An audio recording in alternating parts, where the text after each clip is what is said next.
There's one piece that I hold on to very dearly, and that is actually processing payroll every 2 weeks, which sounds like why would you be doing that? And so working for Habitat, a lot of times volunteers want to come out and they want to do the most fantastic thing, which is to raise a wall. It's so concrete. And so I always tell people, I'm like, no, you can't take payroll away from me because that is my wall raising. That is my concrete thing that has a beginning and an end every 2 weeks. Yes, it's a concrete thing. I did it. I can see it. And also it feels good to pay people. Don't conduct your analysis in isolation because data is so incredibly powerful. Not defending just the tribe, but defending the organization. Those creative people that you really want to keep empowered, keep excited, keep motivated, keep thinking. A good experience pays dividends down the line. Stereotypes tend to break down in proximity. Welcome to We're Only Human, a podcast about human resources, business, technology, and the workplace. My name is Ben Eubanks, your host, and I'm so glad you're here. Hey, this is Ben Eubanks, host of We're Only Human. I'm so glad you're here with me and looking forward to sharing a conversation today. Something that really made a big impact. I was at the World at Work conference earlier this year, working with a team at PayScale on a panel talking about AI and compensation. And while I was there, I had a chance to meet this incredible lady, over breakfast, Kathy White from Habitat for Humanity, Philadelphia. And we were talking about some of the things that she was focusing on, some of the work she was doing around pay equity, pay transparency. And so that came into the conversation. You'll hear that today in the episode. But one of the things that she told me, as you've already heard in that teaser, is that one of the things she loves to do is payroll because it's almost a physical representation or manifestation of the work we do in HR. The reason I feel like we have so much burnout in the HR profession is because the work we do is often invisible day to day. You may do a great thing today, accomplish mighty works, and not be able to point back and show the evidence of that. So she said, I love doing that because that's my wall raising. And I love that quote. That's why I grabbed it for the teaser today. So I interviewed Kathy recently at the HR Summer School event we host every June. And so if you heard it there, you'll hear it again. If you did not hear it at that event, you can go to the show notes and check out the link to go and download and watch the entire HR Summer School this year. All 7.5 HR, CI, and SHRM credits are available to you for free if you want to check that out. Now, on with the show. Welcome back to Summer School here. We are taking some good notes, some good ideas. This has been a really great final day. It's hard to believe that, of 2024. And we're rolling right along, covering some great ground. And I'm so excited to be here with Kathy White. She is the VP of HR for Habitat for Humanity up in Philadelphia area. And so Kathy and I are going to talk about compensation, how to make sure that managers are on board with those things, how to make sure that we as an HR group are aligned with our leadership, all those kind of things. So Kathy, welcome. I'm so glad to have you here. Thank you. Glad to be here. It's going to be a blast. I cannot wait. So before we get to some of the fun stuff, I actually had the pleasure of meeting you in person a few weeks ago at the World at Work conference in Cincinnati. But for the audience's benefit, tell us more about who you are and what you do, please. Sure, absolutely. So again, Kathy White, I'm the Vice President of Human Resources for Habitat for Humanity Philadelphia. A lot of times people are like, Habitat for Humanity, we know that. And you do, but I'm the local chapter for Philadelphia. So there are, I think, just over 1,000 Habitat affiliates across the United States. And that's only 10% of what the work Habitat International does. The rest of it is international, which is kind of a fascinating fun fact. But so here in Philadelphia, we have 78 staff as of this morning. We have 4 new hires on the team. I've been here for 18 years. I tell people I grew up here a little bit out of college. I did AmeriCorps here, working directly with our homeowners. So I've seen all the pieces of the org. And as the org has grown, when I started, we had 10 people on staff. And so now we have 78 people. I've been doing HR officially since I got my SHRM certification since 2016, but I've been doing it like unofficially before I had that certification, right since 2010 of the people. And as the people have grown, the systems and the processes that you need have grown also. And I'm on for the ride and I'm willing to say yes, and let's figure out how to do it better. That's actually like the right attitude for most HR leaders. I think the ones listening here are going to resonate with that. Okay, I grew into it. Maybe I got asked to do something and then, hey, they did that. Let's ask them to do some more of that. And then you eventually become the HR person. For some of us, we grow into those things. Right. The other part, though, is like, if no one else is going to do it, they just hand it to us and we're like, we'll find a way. We'll figure it out. Yeah. Yeah. One of the things that you told me when I first met you that made me smile so big is you said so much of the work we do in HR is kind of like intangible. And you said there's one thing that you do that you're like, hey, I'm going to keep doing this because it's my version of something tangible. Tell us that Yes. real quick if you don't mind. Yeah, absolutely. So yeah, with HR, it's like all the things. And do people have email addresses? But there's one piece that I hold on to very dearly, and that is actually processing payroll every 2 weeks, which sounds like why would you be doing that? And so working for Habitat, a lot of times volunteers want to come out and they want to do the most fantastic thing, which is to raise a wall. It's so concrete. And so I always tell people, I'm like, no, you can't take payroll away from me because that is my wall raising. That is my concrete thing that has a beginning and an end every 2 weeks. Because yeah, as you said, HR is not for the weary. You got to have good humor in all of it, but there's always something more to be doing and more to be refining and a policy to enact or work with people in real time. So that payroll is my wall raising. Like, yes, it's a concrete thing. I did it. I can see it. And also it feels good to pay people. That's good. Yes. At the end of the day, if nothing else resonates with you from that, it was like, we're paying people and they're happy on the receiving end of that one. So that's always good. Okay, so I sort of teased this a little bit for the audience earlier on. I'd love for you to just kick us off, talk about the importance of compensation and how we communicate that in the workforce. Just kind of cast a broad net there for you. Sure. Yeah. So talking about compensation and communication. So for us, 3 years ago, we didn't have a compensation strategy, right? And so then it was forming a compensation strategy and then telling your team what that is. And so all staff, and then also to your managers directly, there's been this moving the needle in the past few years of away from, oh, that's just HR's job. HR sets the pay. HR does this. We're kind of trying to change that narrative a bit of, nope, managers actually are the front line with the employees talking about comp. And so it's really important for them to understand it so that they can talk with their employees about that. We're trying to get away from well, you have to talk to HR. HR said no. Mm-hmm. Right. The audience here has heard this story before from me, but we used to have an engineering leader who every time comp came up, they're like, oh yeah, go talk to Ben. And I was like, gently redirect them back to his office. We'll sit down and we'll like, okay, what question did you have? Because the more I take those in, the more it's going to let him just start handing off everything. Like, no, he's ownership here because ultimately he's going to decide. I can't sign the approval for this. So he needs to be in this conversation. And if you have a gap, he needs to tell you, not me. That's not my place to tell you what those gaps are for you're ready for that one. So let me ask you a question that it may be harder to find this one, but just go with me.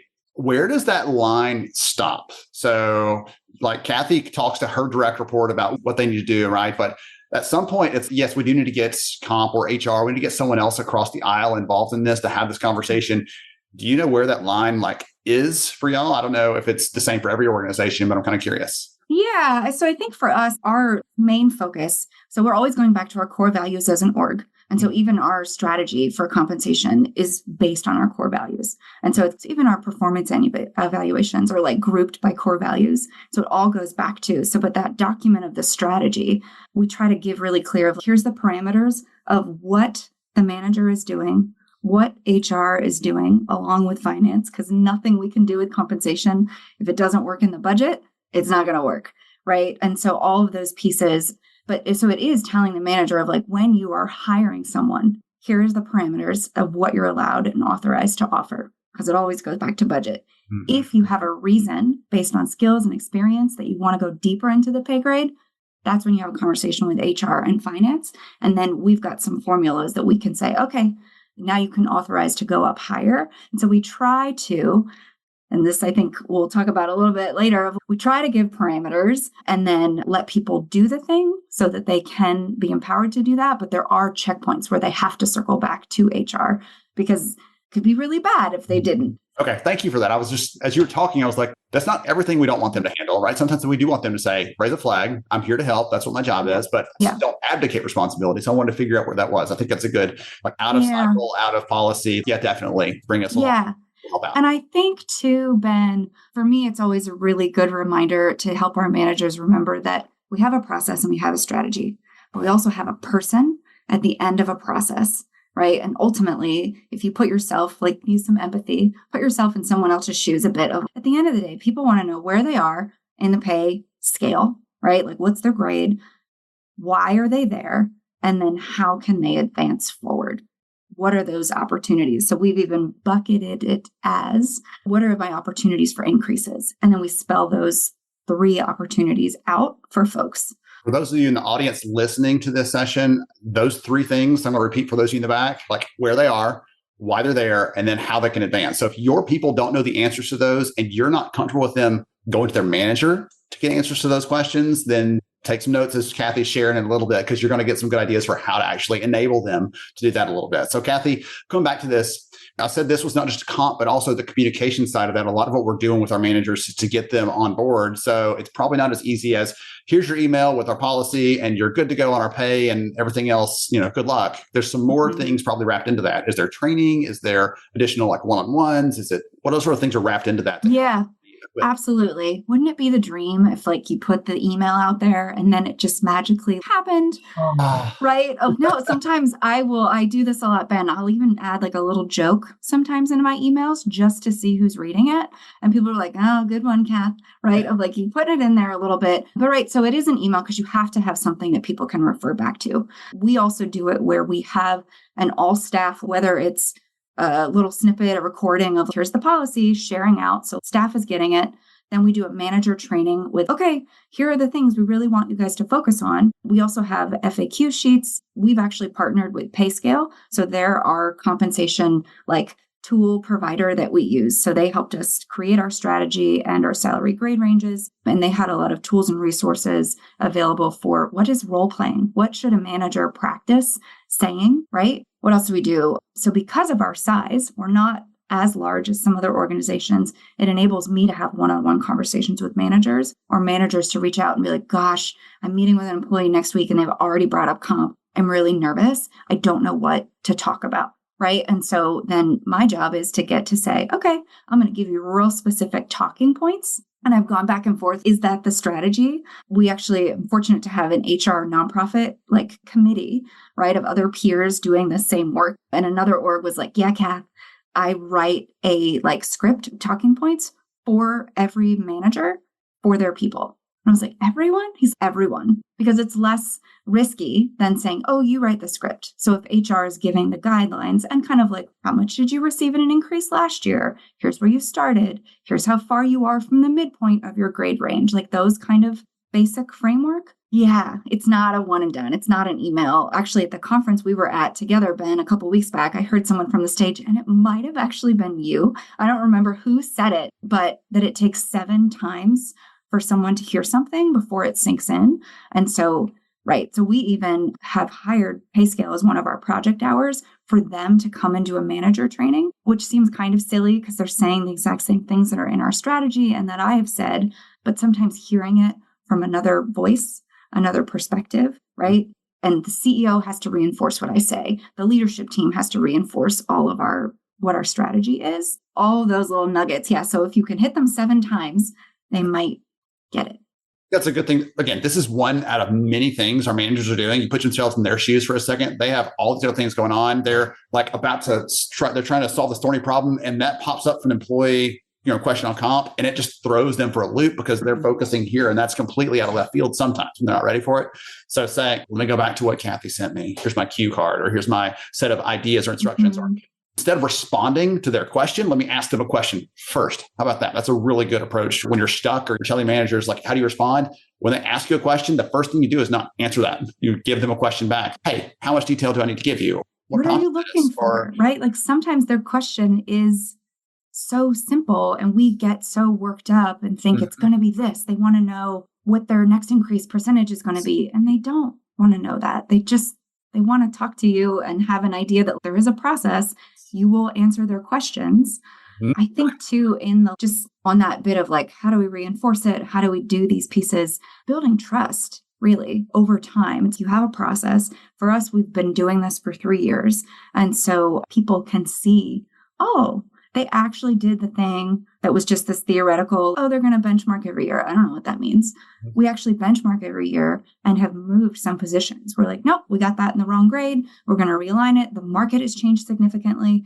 Look, we pay people more than the market recommends for these 12 roles. Our internal value on these roles is more important than what the market says. And so we're not demoting you, right? But it's those key, it's hard. I even forget sometimes, I'm so in it to pause, communicate it out, because people just want to know at the end of the day that there is a process, somebody understands it, and also that you, the individual, are seen in that process. One thing that occurs to me there is for those people who were on that 3-year journey so far and seeing it come to life and seeing it play out, like they weren't kidding. This wasn't just another, flash in the pan, but this is truly how we're going to operate from now on. But I've had employees that have come into a company where we do that and treat people well, but they're like, the last company didn't really do me right. So they're kind of waiting skeptically, okay, when's the other shoe going to drop? Or, surely this is a facade for some period of time. I'm going to eventually find the real. And they never did because it's who we were. Is it harder or is it different with someone who's new to the company for coming in or someone who's been there for a period of time through this sort of thing? They already know maybe the questions they can ask, or they know what to expect, or even when to expect that on the calendar year versus when brand new coming in, they start with you. They may have some different kind of questions. Yeah, no, it's a really good point. And I think that is a reminder of, nope, you have to keep telling the why. You have to keep telling what the process is. But I've had new folks. And again, I think because I talked about our core values here, like for us, that's accountability, work alongside, we're builders, right? Where stick-to-itiveness is one of them. But I have people like walk in my door and like, hey, can I talk about comp? Right. And so like my even response is, my inner panic is like, oh God, what do they want? Yes. And then I'm like, yes, what questions do you have? Right. And then just hearing what their questions are, then I can. So again, like people are, I think all humans, around here, we talk a lot about the stages of group dynamics, right? Of forming, storming, norming, and then you can get to performing. So you have to storm. And I think any new hire coming in, they're going to test all the boundaries of how does this work? What does that mean for me? Are you going to change it if someone else comes and asks you the same question? Like, as long as we're consistent, as long as we're like, at the end of the day, as long as HR is consistent and then we train our managers to be consistent, I think that builds trust for the people who are here. And then the new people coming in, they can see that it's not, what does Kathy feel like doing today? Right. We actually have a process. Right. Today it's going to be a 1% merit for everybody, but tomorrow it may be something else. Like, right. Depends on when you ask me, before lunch or after, right? Like that kind of stuff. That is funny. That Dan Pink's book, When, he talks about how court cases in the morning are generally better than court cases in the afternoon, or because surgeries, right? Yeah, like all those kind of data points. So thankfully, we're not going to be the same in that we're going to stick a policy in there. We're going to stick to it and hang with it. Okay. So what lessons have you learned? You said you've been doing this for a period of time now. You call on this journey. What lessons have you learned that the audience here listening might be able to pick up some tidbits or ideas from that can help them if they're trying to get better at this? They may be doing a form of this already. They may be doing this really well. They may be like, oh, wow, that's a good idea, Kathy. I'm going to start that. What sort of lessons have you learned so far? Yeah, I think a couple things. So kind of what do you have at your tools? Right. So I work for Habitat. You got to have what's in your tool belt. That little bit of, gosh, if I don't have the expertise, how do I get it? Right. Is that an external resource we can utilize? For those of you in nonprofits, you might have someone on your board they do this for their job and they might be able to give you a tool or a resource. For us, that was hiring an external consultant to go through this work with us. It's messy, right? I think HR, we're pretty good at knowing this. So if you do the thing and then you're like, we're done. We did the thing. You're not getting it, right? Because you're never done. Even the employee handbook has to be revised all the time of, oh, that language wasn't right. Oh, in real time implication of this, like it didn't work for the employee or it didn't work for the org. How are we refining that? And so I think for us, just a story that I think is helpful to know, to normalize that even HR can get it wrong. When we rolled out our salary grade ranges, we leaned too far into the transparency end and we labeled the ranges. And so it was like, oh, a director is a grade 8. What we didn't think about with that is we have such a wide, diverse group of staff here and jobs, and there are different expertises, right? That, oh, well, someone who isn't a director might need to be a grade 9. And so just what I'm boiling that down is to, we can make mistakes, but as we build the trust, we say, hey, we didn't get that right. We've refined it and we're still working it out. And I think doing it is still better than waiting for it to be perfect. Because if we wait for that, we'll never do the comp strategy, or we'll never do, I'm sure many of the folks on this are doing so many things every single day that like comp is not the only thing you're doing. It's not the only thing I'm doing, but making sure it's really clear and that you can make a mistake and you can fix it and you can keep going. I'm making notes over here. I'm translating what you're saying into like Ben speak, but I wrote down like broader, not just comp, but like HR's never done and HR is never perfect. But good work anyway. Like that's the three things I wrote down for what you just said. Yeah. Okay. Yeah. Okay. I love all the metaphors using, by the way, all the like the building metaphors and everything else. I've been here a while. Yeah. That's what I heard. But so we had Marie Potter on from Getty Images last year, and she talked about focusing your lens and things like that. So I'm having flashbacks to that conversation and how that connects back to this too. So that's always fun for me, is thinking about the cultural values we have and how this align back to what we do as an organization, because it makes people feel like they're part of something that does matter, and it makes it relevant to them versus having some generic set of things on the wall that may or may not really tie back to those things day to day. So, okay. Goodness, so many good notes, good takeaways here. If people love some Kathy, want to follow you, want to ask you questions maybe about some of your approach, or say, hey, how did you handle this? Are you okay if they connect with you on LinkedIn? Absolutely. Yes. Wonderful. Yes. Thank you again for joining me. So great to meet you in person. Appreciate you for saying yes to coming back and joining us here for summer school. It's going to be a ton of fun for the audience. I know they're going to get some good ideas from this as well. Thank you so much for joining me on the show today. I'm honored to have you as a listener. If you enjoyed this episode, please take 10 seconds to rate it at iTunes, Stitcher, or wherever you listen to your podcast. Also, if you know a friend that could benefit from today's conversation, please pass it their way. After all, a rising tide lifts all ships. To see show notes, sponsor information, and our full show archives, visit onlyhumanshow.com.